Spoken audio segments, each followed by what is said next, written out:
Cafe. Di sini saya akan menjelaskan atau memaparkan pendalaman APP pada tahun 2026 pada pertemuan pertama, kedua, dan ketiga.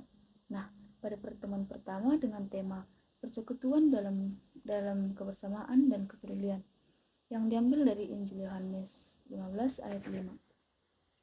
Nah, melalui tema ini kita disadarkan bahwa hidup sebagai umat Katolik tidak bisa dijalani sendiri. Kita dipanggil untuk hidup dalam persekutuan yang nyata, saling terhubung seperti ranting dengan pokok anggur. Nah, kebersamaan bukan hanya sekedar berkumpul, tetapi juga sering saling peduli dan membangun kehidupan bersama dalam kasih.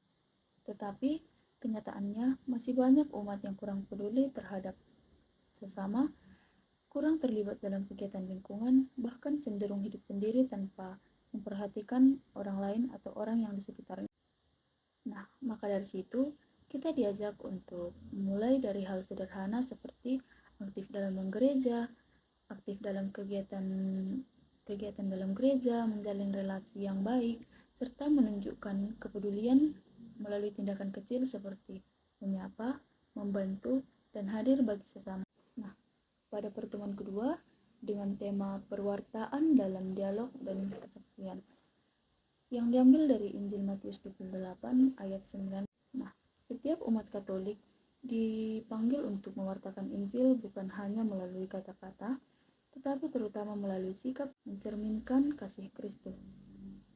Pewartaan juga perlu dilakukan dengan dialog yang terbuka dan menghargai sesama, terutama dalam kehidupan yang beragam. Nah, tetapi kenyataannya masih banyak umat yang merasa malu atau ragu untuk menunjukkan iman di tengah masyarakat. Iman sering hanya terlihat saat di gereja, tetapi belum tampak dalam kehidupan sehari-hari. Maka, kita diajak untuk berani menjadi saksi Kristus melalui hidup yang jujur, rendah hati, dan penuh kasih, serta menunjukkan iman melalui tindakan nyata dalam keseharian kita.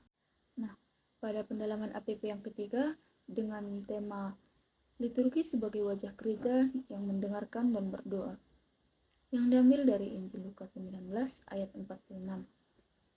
Liturgi adalah tempat pusat kehidupan iman, tempat umat berjumpa dengan Tuhan, mendengarkan sabdanya, dan membangun relasi melalui doa.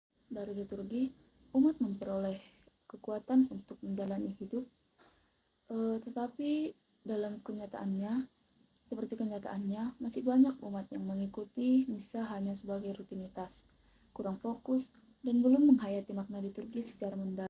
Maka dari itu, kita diajak untuk lebih sungguh-sungguh dalam mengikuti liturgi, mempersiapkan diri dengan baik, serta terlibat aktif dalam doa, nyanyian, dan setiap bagian perayaan-perayaan yang ada dalam gereja.